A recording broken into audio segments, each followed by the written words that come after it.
2시간 오늘은 김한진 박사님 오랜만에 좀 모셨습니다. 시장 얘기하고 아무래도 이제 이번 주에 FOMC 있으니까요. 미리 좀 전망을 좀 다양한 시나리오를 가지고 여쭤보도록 하겠습니다. 박사님 어서 오십시오. 네, 안녕하세요. 미국 들어가기 전에 우리 시장 얘기도 그래도 좀 해야죠. 네. 지금 코스피가 3,400 근 30까지 좀 갔고요.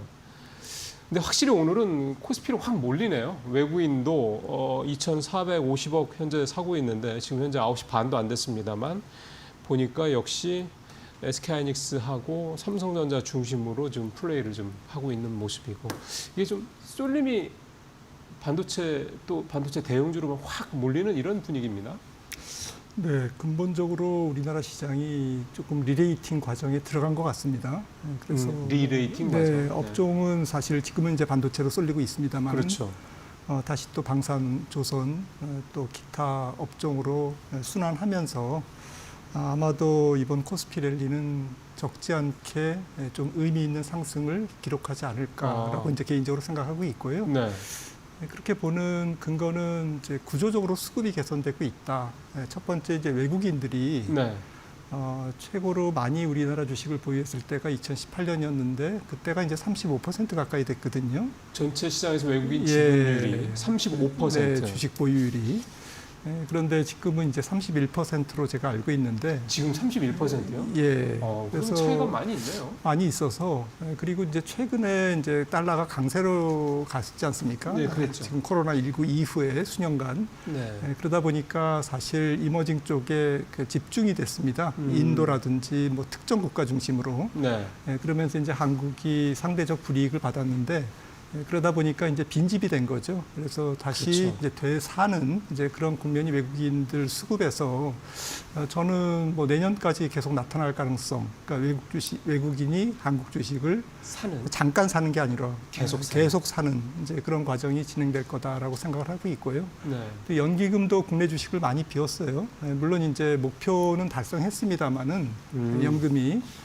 하지만 이제 전략적 자산 배분을 바꿔서 내년도에는 조금 더 높은 비율의 비중의 한국 주식을 매입할 가능성이 있다라고 저는 보고 있고 또 한 가지는 이제 기업들이 자사주 매입이 굉장히 많아졌습니다. 맞습니다. 네, 그래서 지금 전체 주식수에서 한 4, 5% 차지하는 걸로 알고 있는데 이게 아마도 이제 10%를 넘길 것 같습니다. 그러다 보면 미국 증시가 이렇게 올라온 것도 한 절반, 한 3분의 1 정도의 요인은 자사주 매입 소각이었거든요. 그러니까 유통 물량을 줄인다는 거잖아요. 그러니까 같은 이익을 기업들이 내도 리레이팅이 될 수밖에 없는 자사주 매입 소각도 수급적인 측면에서는 굉장히 중요하다. 이 3대 수급의 개선 플러스 이 상법 개정과 여러 가지 사회적 분위기로 인해서 쪼개기 상장이라든지 이런 거 못하죠. 이런 것들이 당분간 없을 것 같아요. 그렇죠. 뭐 있긴 있겠지만 제한적으로 있을 것 같고 그래서 공급은 굉장히 역대급으로 내년까지 쪼그라들어 있고 수급은 역대급으로 구조적인 개선을 보이고 이 두 개가 만났을 때 상당히 폭발력이 있다라고 저는 생각을 하고 있고 그래서 아마 내년도에 한 4,000포인트를 바로 넘기는 그러한 강세장이 계속될 거다라고 생각을 합니다. 마침 이제 박사님도 4,000포인트 말씀을 하셔서 JP모건이 내놓은 자료가 얘네가 시나리오를 세 가지로 나눠서 기본장, 강세장, 약세장 나눴는데 기본장이 지금 말씀하신 대로 12개월 안에, 그러니까 1년 안에 4,000포인트 간다는 거더라고요. 근데 얘네들이 강세장으로 5,000을 얘기를 해요. 네, 가능하죠. 그러니까 이게 1년 안에 예를 들어서 아까 박사님 말씀하셨던 그런 어떤 여러 가지 모멘텀들이 좋은 쪽으로 잘 선순환 구조가 되면 5,000도 갈 수 있다. 네, 그러니까 이제 기업 이익이 특별히 개선되지 않으면서 PR이 지금 코스피 PR이 한 11배 그 그렇죠. 정도 넘지 않습니까? 그 정도가 이제 13배나 14배 이렇게 갈 수 있다라는 것이고요. 이 과정은 이제 우리나라 주식시장의 역사상 굉장히 새로운 기록으로 그러니까 이익이 그동안은 개선되지 않으면 박스피에 갇히고 네. 이익이 개선된 2000년부터 2010년까지는 이익이 개선되면서 올랐거든요. 그리고 그 이후에 10년은 이익이 정체되니까 박스피에 갇힌 거고 지금은 이익은 개선되지 않지만 레이팅이 바뀌면서 등급이 바뀌면서 이게 이제 폭발적으로 올라가는 이제 그러한 장면이라고 생각하고요. 네. 아직 조심스럽습니다만은 물론 이제 기술적 조정은 당연히 나오죠. 그 사이에. 예, 그리고 이제 장이 끝났다, 뭐 기업 이익이 뒷받침되지 않는 리레이팅 한계가 있다, 뭐 이렇게 계속 이제 사람들은 노이즈들이 있겠습니다. 하지만 그 노이즈는 건강한 노이즈다. 그렇죠. 멀리 가려면 조정을 보이면서 조금 차분차분 스텝 바이 스텝으로 가야 된다는 생각이고요. 그래서 뭐 제 생각이 틀릴 수는 있습니다만은 정말 뭐 이게 새로운 한국 증시의 변화 국면으로 조금 우리가 조금 진지하게 고민해 볼 필요는 있다라고 생각을 합니다. 제가 사실은 작년 하반기부터 이제 박사님을 좀 본격적으로 거의 뭐 한 달에 한두 번 계속 모시고 있는데 전체적으로 좀 박사님의 그동안의 톤은 강세장 쪽이었어요. 네. 장이 계속 좋아질 거다. 예, 실제로 좀 그렇게 가고 있는 미장을 상황이고. 좋게 봤죠. 예. 지금 이제 우리 시장이 또 그렇게 좀 가고 있고 연기금 관련해서 말씀하신 부분도 저는 사실 잘 잠깐 놓치고 있었는데 또 이재명 대통령이 또 연기금 얘기를 또 한번 굳이 했는데 네. 연기금 입장에서 봤을 때 뭐 이게 사실 뭐 어떻게 보면은 좀 부담스러울 수 있긴 하겠습니다만 지금 국장이 잘 되는 상황에서 굳이 한국 국장에 대한 비중을 이렇게 낮춰갈 필요는 굳이 없다는 생각이 배당도 들어서. 올라가고 그러니까요. 주주 친화적인 정책이 기업들 쪽에서 나온다면 뭐 연금도 조금 국내 주식을 담을 조금 명분과 뭐 목적적인 이유가 있는 거죠. 예, 그거 가지고 나중에 왜 너네 원래 줄이기로 했는데 안 줄여서 이렇게 수익률만 잘 나온다면 그럴 필요는 굳이 없을 것 같습니다. 실제로 올해 상반기에 시장 수익률 좋을 때 연기금이 또 국장 투자를 좀 많이 해서 지분을 수익률을 많이 냈더라고요. 그러니까 되게 국연금이 잘하는데 굳이 뭐 잘 되고 있는 국장을 뭐 외면할 필요는 없지 않겠냐. 외면한다는 표현보다는 이렇게 비중을 줄일 필요는 없지 않겠냐. 그런 생각이 좀 듭니다. 자, 이제 미국 얘기를 이제 본격적으로 좀 들어가 보겠습니다. 일단 FOMC에 앞서서 그동안 FOMC를 앞두고 이제 중요한 몇 가지 지표들에 대해서 나왔는데 시장은 비교적 뭐 부합하는 걸로 나왔다고 해서 좀 잘 가고 있는 거지 않습니까? 그래서 CPI와 같은 인플레 지표들, 그 다음에 이제 고용 지표들, 큰 지표들 중심으로 이제 한번 박사님의 총평을 한번 좀 들어봤으면 좋겠습니다. 인플레 쪽 지표는 어떻게 보셨습니까? 물가 지표는 최근에 나온 CPI를 보니까 지금 상품 물가가 올라가고 있습니다. 맞아요. 이제 관세 영향이 있는데, 그렇죠. 그게 이제 CPI 전체를 끌어올리기보다는 부담을 주고 있다라는 정도 수준이고요. 부담을 주고 있다. 네, 그러니까 이제 올라오고 있는 중이다. 어디까지 올라올지는 좀 잘 모르겠다. 이제 분명한 것은 영향을 받고 있다. 관세 영향을 받고 있다라는 것은 분명한 팩트고. 반면에 이제 고용 시장이라든지 이런 게 둔화되면서 조금 둔화되지만 지금을 경기 침체라고 진단하기는 어려운, 역사적으로는 그래도 괜찮은 골디락스, 뜨겁지는 않고 뭐 그렇다고 차갑지도 않은 그런 고용 시장을 보이면서 서비스 물가가 내려가고 있습니다. 이거는 이제 미국 GDP의 3분의 2가 서비스 소비 경기다 보니까 미래에 대한 전망이 조금 위축되면서 소비자들이 그러면서 이제 소비자 물가가 내려가서 관세로 인한 상품 물가는 올라가고 경기 둔화로 인한 서비스 물가는 내려와서 이게 이제 지금 매칭이 돼서 살짝 물가가 끈적끈적하게 잘 안 떨어지고 있는. 그런데 이제 여기서 만약에 경기가 더 좋아지면 서비스 물가가 내려오다 말 거고요. 관세로 인한 인플레이션이 계속 더 우리가 생각하는 것보다는 가열차게 이제 물가에 반영이 된다면 이게 올라와서 이제 연준의 통화 정책에 당연히 이제 부담이 주는 되겠죠. 네. 그래서 지금은 연준 입장에서도 아마 이게 애매한데 관세 영향이 없는 건 아니고 있는데 생각보다 천천히 올라오네. 맞아요. 네. 그다음에 고용 시장은 지난 1년간 뭐 새 일자리 수가 거의 한 15만 개 매월 증가했거든요. 그런데 지금 한 5만 개, 4만 개로 떨어졌고 맞아요. 앞으로 향후 한 6개월 전망, 1년 전망도 한 4, 5만 개에 불과하다는 것이죠. 지난 1년보다 거의 3분의 1 토막이 날 것으로 예상되는 고용 시장의 위축이 진행되고 있습니다. 이런 상황에서 연준의 머리가 좀 복잡할 것 같고요.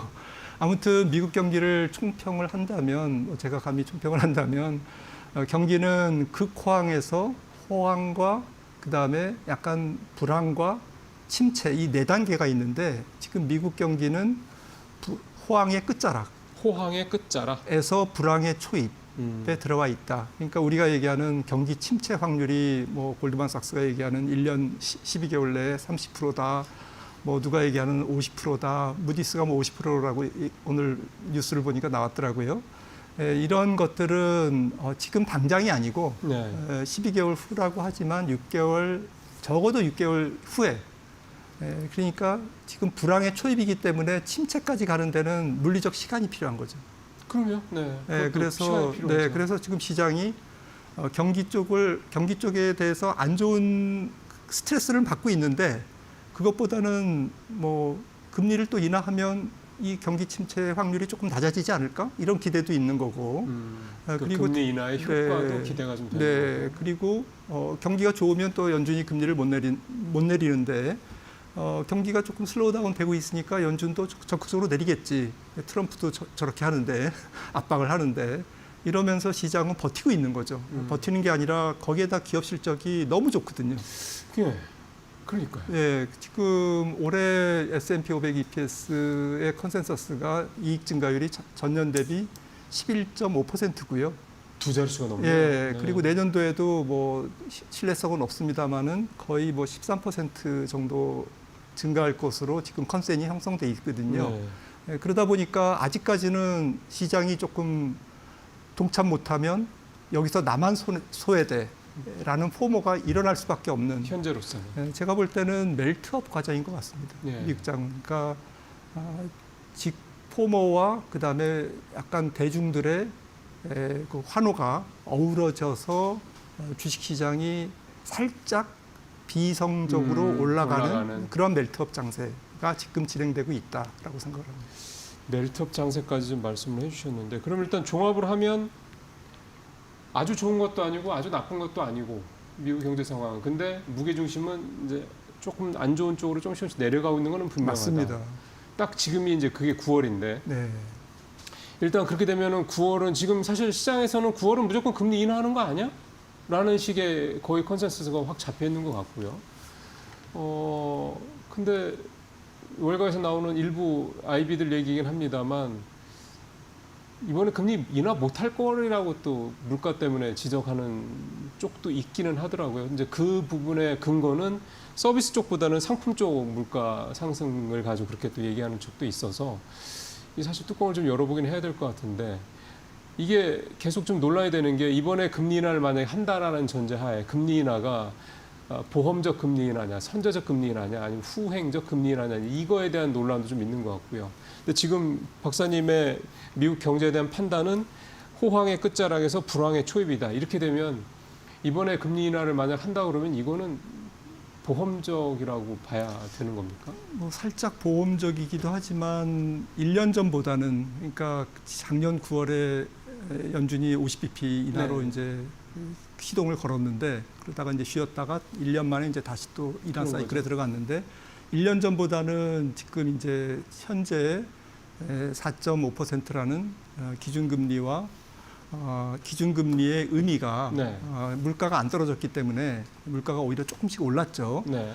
그러다 보니까 중립금리에 거의 가까워졌다라고 생각을 합니다. 네. 정리해서 말씀드리면 연준 입장에서는 한두 번 내리는 것은 오케이. 경기랑 관계없이. 그러니까 지금이 상당히 조금 제약적 수준으로 볼 수 있다라는 거예요. 그러니까 한 번 내지 두 번이나는 그거는 이제 반대 명분이 좀 없다라는 거죠. 왜냐하면은 고용 시장이 지금 1년 전보다는 악화됐으니까.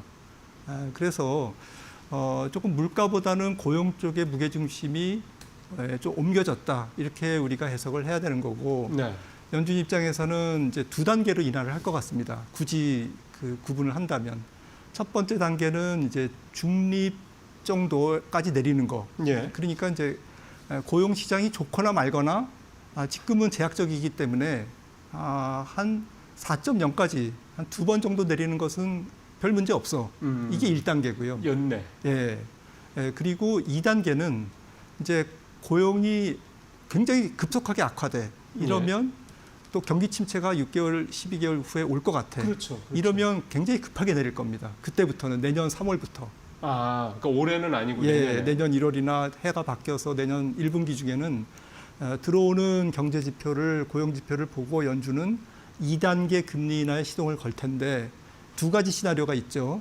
첫 번째는 리세션이 거의 오고 있다라고 한다면 목표 기준금리가 저는 2.75가 될 가능성이 높아 보여요. 그러면 중위금리 이하로 내려간다는 예, 얘기네요. 당연히 이제 경기 침체가 오니까 그러니까. 미리 100bp, 그러니까 올해 2번 내지 맥시멈 저는 2번 내릴 거라고 보는데 뭐 3번 내린다고 쳐도 그러면 사실은 3.75지 않습니까? 3.75죠.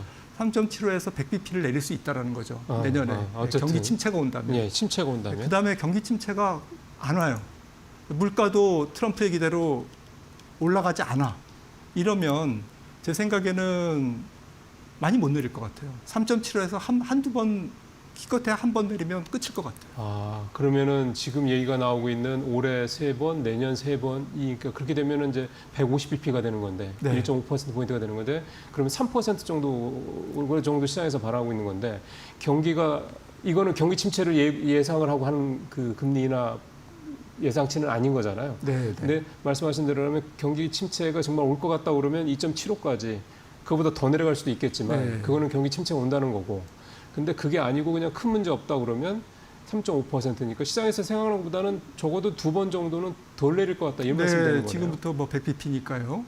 그러니까 조금 시장에서 연준의 금리 인하에 대해서 되게 이제 조금 비둘기적인 생각을 갖고 있는 건데요. 그러네요. 사실은 연준이 매파적이 아니고 시장이 너무 비둘기적이다 그렇죠. 보니까 연준이 매파적으로 보이는 거예요. 그렇죠, 그렇죠. 그래서 우리는 갭 차이가 크죠. 중립을 조금 지켜야 될 것 같고요. 네. 특히 투자하려고 지금 연준을 보고 있지 않습니까?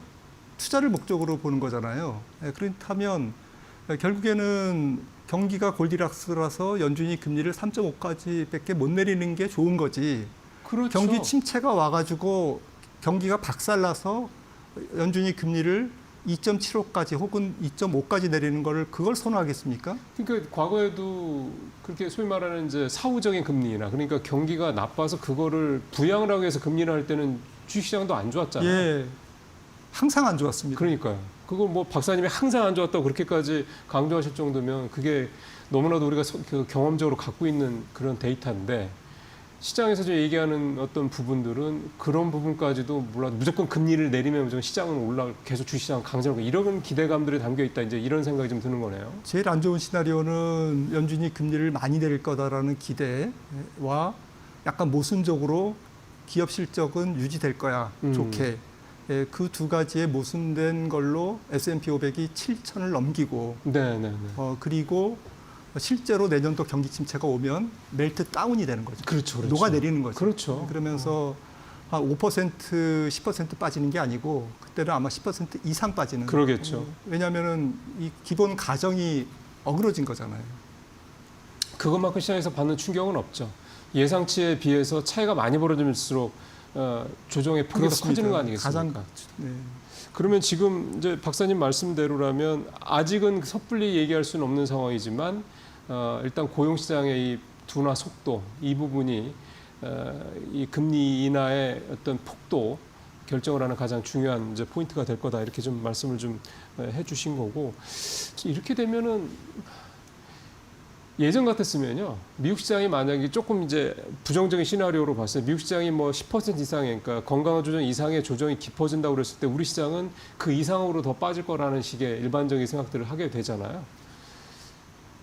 만약에 미국 시장이 우리가 생각했던 것보다 더 안 좋은 쪽으로 간다고 쳤을 때 우리 시장도 과거 같은 패턴을 보여줄 거냐? 지금 상황은 앞서 박사님 말씀했던 그런 여러 가지 어떤 우리 갖고 있는 모멘텀을 봤을 때 과거와는 우리 시장이 좀 다르지 않을까라는 왠지 기대감을 갖게 되는데요. 기대감뿐일까요? 제 생각에는 만약에 미국 증시가 그냥 커렉션 5% 내외의 이제 조금 가벼운 조정이 아니고 경기 침체를 반영한 10% 이상의 조정이 나온다면 우리나라 시장도 같이 무너질 겁니다. 미국 주식시장의 시가총액이 전 세계 55%인데 우리나라는 지금 몇 조입니까? 2조 달러밖에 안 되잖아요. 예, 그래서 그런 상태에서 미국의 30분의 1 시가총액에서 이게 작은 배잖아요. 네.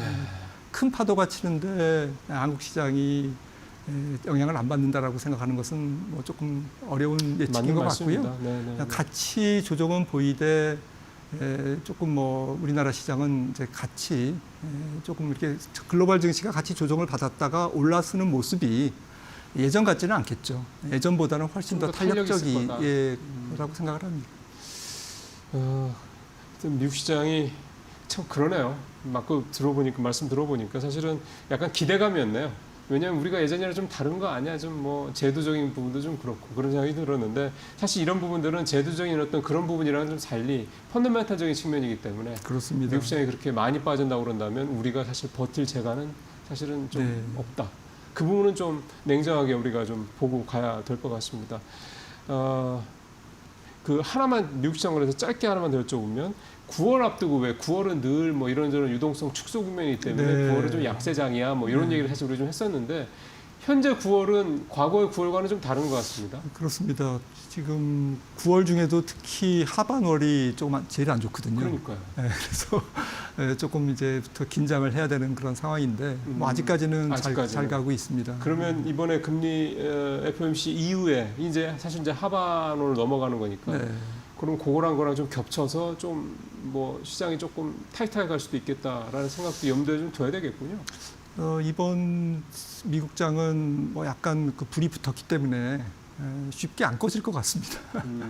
그런 측면에서는 9월 계절성에 대한 판단이 9월 계절성이라는 건 확률적인 얘기니까 매번 떨어진다는 얘기는 아니었습니까? 뭐한 7, 80%의 확률로 그런 거니까 올해는 20, 30%의 그런 그 좋은 쪽의 확률에 속하는 그런 해가 아닐까 생각을 합니다. 아까 금리 관련해서 올해 2번 내릴 수도 있다라고 이제 박사님은 개인적인 판단은 그렇다고 말씀하셨는데 만약에 올해 점도표상으로 올해 2번이다 이렇게 얘기가 되면은 시장이 조금 조정이 있을까요?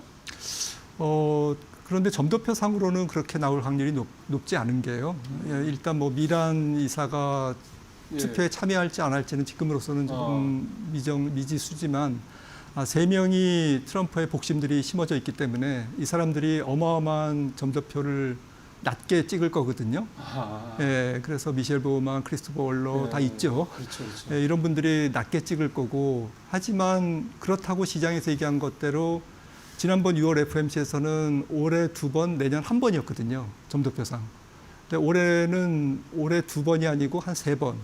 그리고 내년에는 1번이 아니고 6월 달에는 1번이라고 내년에 인하를 받는데 이번 점도표에서는 한 4번 나오겠죠. 적어도 한 3번, 4번 이렇게 인하한 걸로 점도표가 찍힐 것 같고 그래서 내년 점도표가 금리 인하 중립값이 기준금리의 중립값이 6월에 1번에서 3번 내지 4번으로 찍히기 때문에 시장이 그것 때문에 그렇게 뭐 점도표를 보고 화들짝 놀라서 주식을 팔자 이렇게 나올 가능성은 높지 않은 거죠. 그러니까 예를 들어서 올해 3번, 내년 상반기에 3번에서 6번을 시장은 기대하고 있는데 그게 꼭 그렇게 되지는 않더라도 6월 달과 비교해서는 점도표상으로는 확실히 확연하게 더 많이 금리를 내리는 걸로 되니까 시장에서는 그렇게까지 큰 충격을 받지는 않을 수도 있다. 그리고 진용이 갖춰지는 트럼프 입장에서는 12월에 또 한 번의 점도표가 남았지 않습니까? 그렇죠. 그러니까 그때 뭔가 좀 변화를 줄 수도 있겠다 생각할 수 있습니다. 이번에는 그럼 FOMC에 대한 그 우려를 좀 박사님 말씀대로라면 FOMC의 어떤 상황에 대한 우려를 그렇게까지 크게 가질 필요는 없지 않겠느냐. 좀 긍정적으로 가져도 되지 않겠냐 이렇게 좀 말씀을 좀 들어봤습니다. 지금 거의 시간 다 됐네요. 오늘 여기서 박사님하고 좀 말씀을 좀 마무리하겠습니다. 말씀 잘 들었습니다.